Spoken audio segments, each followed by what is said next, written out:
Hey guys, Hailey Lain aka Key Black here, and welcome back to another episode of Off the Cuff. As I'm sitting down to record this, it is about 1 week after NostalgiaCon 2024 in San Antonio, Texas, which was actually the location of that Yu-Gi-Oh! Full English dub cast meetup that I'd previously mentioned.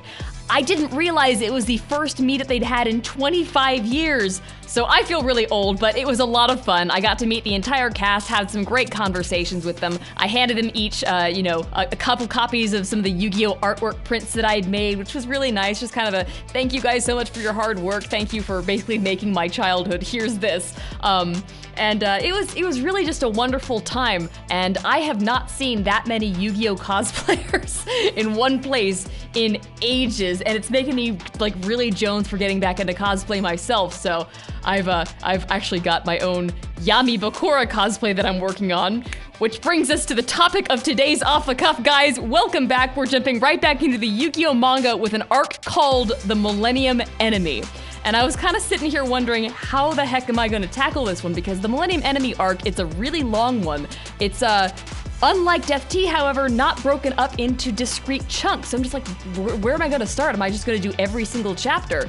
And I kind of realized I should probably start by talking about Bakura, because as I'm rereading this manga, I'm realizing my first impression of Bakura from the anime, from specifically the English dub of the anime, as I mentioned before, I grew up on that, is very different from the impression he gives in the manga. So if you guys are familiar with the Yu-Gi-Oh! Anime, or if you're not, the first 7 volumes of manga, I've mentioned before, were basically skipped, and a couple of the major story beats are sprinkled throughout the anime adaptation of Duelist Kingdom. Bakura is one of those, and his adaptation is like a 2-episode Duel Monsters battle where he emerges from a bush and immediately challenges our heroes to a Duel Monsters match. I liked that episode a lot as a kid. I think I picked up on like the what was left of the high stakes, creepy, supernaturally stuff, which I've mentioned before. I love that stuff, and I always have in Yu-Gi-Oh! But it doesn't carry any of the weight that the manga version has, and I think that's part of the reason why Bakura didn't really leave a huge impression on child Hailey as I was watching the series for the first time, in spite of Bakura later becoming like the main villain of the story. But as I'm reading the manga again, and kind of, trying to actively put aside my anime impressions of it, Bakura is terrifying, and I love his introduction so much. The gist of this chapter is basically Yugi and his gang meet the new transfer student to Domino High School. It's Bakura. He's introduced literally as the pretty boy in panel 3.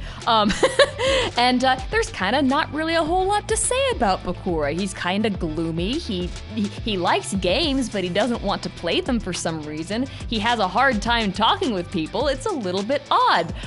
Up until about halfway through the chapter, we're kind of wondering, like, okay, what's up with this Bakura kid? There's not really a whole lot special about him. Why are we focusing on him so much? That is a Millennium item! So Bakura is the bearer of the Millennium Ring.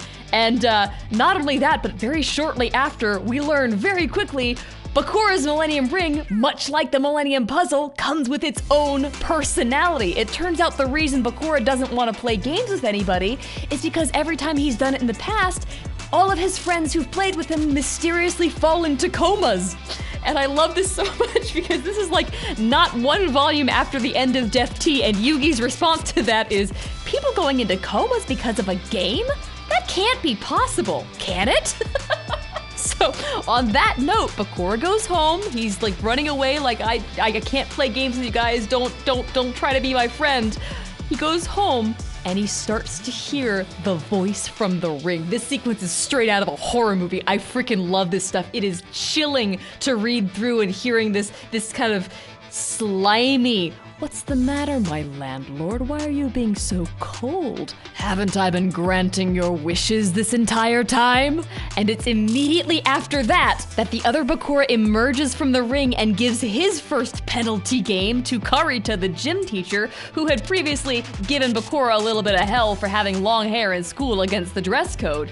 And it's like, okay, wow, so this guy is way scarier than the other Yugi because he is clearly, clearly the other Yugi was kind of enjoying his meting out of justice, but he was kind of easy to root for him at the same time. Yeah, the bullies were really bullies, but there's no excusing this. Like, this guy is just vindictive and evil, and he's not that far off from what the other Yugi was doing. So it's like, I love this. I love this contrast. It's delicious. So when the Yugi gang shows up the next day to be like, hey, Bakura, we're gonna prove to you that the coma thing was just a coincidence, and the other Bakura interrupts the Rio Bakura trying to turn them away with a, come on in, the game's already set. It's like, oh, I can't wait for this. It's like, you know exactly what's gonna be coming up, and it's just so much fun to be like, okay, we know the premise, here we go.